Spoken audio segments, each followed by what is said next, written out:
तो देखो friends CM किसान योजना को लेकिन बहुत बड़ अपडेट रोचे। जदि आपण मैंने सीएम किसान टंका पाइबा चाहते ताहले भिडियोटी को आरंभ शेष पर्यंत निश्चित भाव में देखिए। केबेठारु आपण पंजीकरण करेंगे बा आपणकर ई-केवाईसी करने पड़ो नचेत आपण 2000 टंका पाइबारु वंचित हेबे। यह व्यतीत जदि आपण खरीफ फसल बीमा योजनार लाभ पाइबा चाहते ताहले मध्य भिडियोटी को आरंभ शेष पर्यंत निहाती भाव में देखंतु। तो देखंतु सीएम किसान योजनार हिताधिकारी माने ध्यान दियंतु।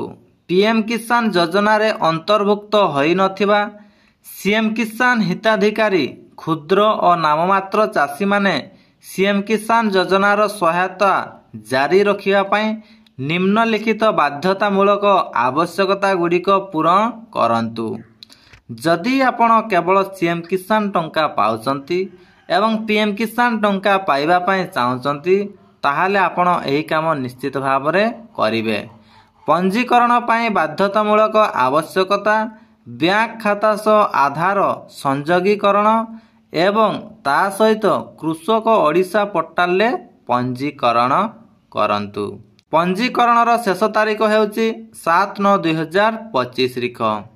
उपरोक्त आवश्यकता पूरण करिबा परे हिताधिकारी माने आधार लिंक थिबा मोबाइल नंबर जरिया रे ई-केवाईसी सहित निकटस्थ जनसेवा केंद्र किंबा व्यक्तिगत स्तर रे सीएम किसान पोर्टाल देखि पारुतबे cmkisan.odisha.gov.in यह होची तार ऑफिशियल वेबसाइट रे पंजीकरण कराई नियंतु।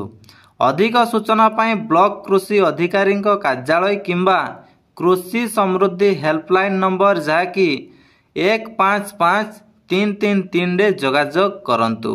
कृषि और कृषक सशक्तिकरण विभाग ओडिशा सरकार। यह व्यतीत जदि आपण 2025 खरीफ ऋतु पाई प्रधानमंत्री फसल बीमा योजना जहाँकि PMFBY रे पंजीकरण करंतु एवं यार फायदा बा लाभ निश्चित भाव में उठाइबा पाई चेष्टा करंतु।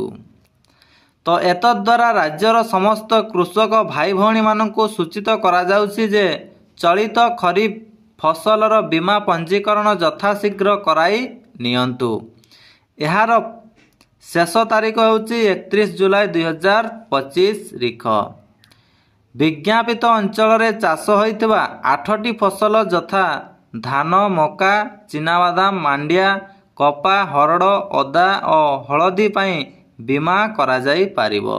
तो यही सबु जदि आपण चाष करुथुबे ताहले खरीफ ऋतु पाई आपण प्रधानमंत्री फसल बीमा योजना रे पंजीकरण करी पारिबे। प्राकृतिक दुर्विपाक द्वारा फसल अमल रे क्षति हेले एही योजना रे चाषी भाई भौणी माने क्षतिपूरण पाई पारिबे।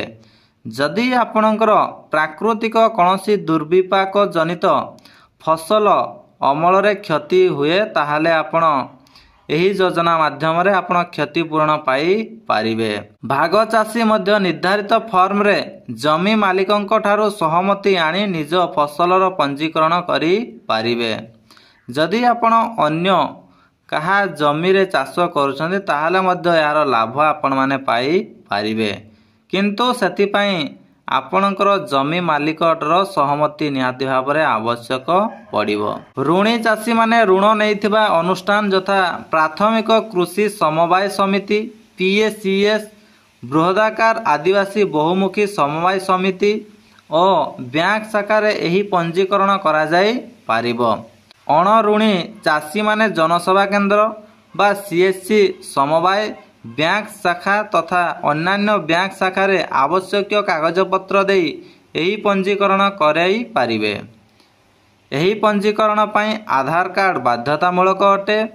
जड़े चाषी पाई सर्वाधिक 5 एकर पर्यंत चाष जमीर पंजीकरण बिना कौनसी देयरे करा जिवो। बैंक अकाउंट वैलिडेशन पाई आवेदन पत्र पिछा केवल 1 टंका देवाको पड़िबो। अधिक विवरणी पाई निकटस्थ कृषि समवाय समिति PACS बा लैंप बैंक शाखा किंबा ARCS DRCS बा CDAO ऑफिस रे जोगाजोग करंतु। जानि रखंतु पंजीकरणर शेष तारीख हेउची 31 जुलाई 2025 रिख। जदि आपण माने प्रधानमंत्री फसल बीमा योजनार लाभ पाइबा पई चाहउचंती ताहाले 31 जुलाई 2025 रिख सुद्धा आपण माने निकटस्थ जनसेवा केंद्र नचेत PSF बा लैंप बा बैंक शाखा को जाइकी आपणकर पंजीकरण निश्चित भाव में कराई नियंतु। थैंक यू फ्रेंड्स, यह थिला आपण मानक पई छटिया इनफॉरमेशन। जदि वीडियो भल लागी ताले निश्चित भाव में छटिया लाइक करिवे, सांग साथी मान को नियाति भाव में वीडियो को मध्य शेयर कर देबे जा फल रे समान मध्य जानि पारिबे। थैंक यू, जय जगन्नाथ। पुणी देखा हबो आउ गोटाय नया वीडियो रे।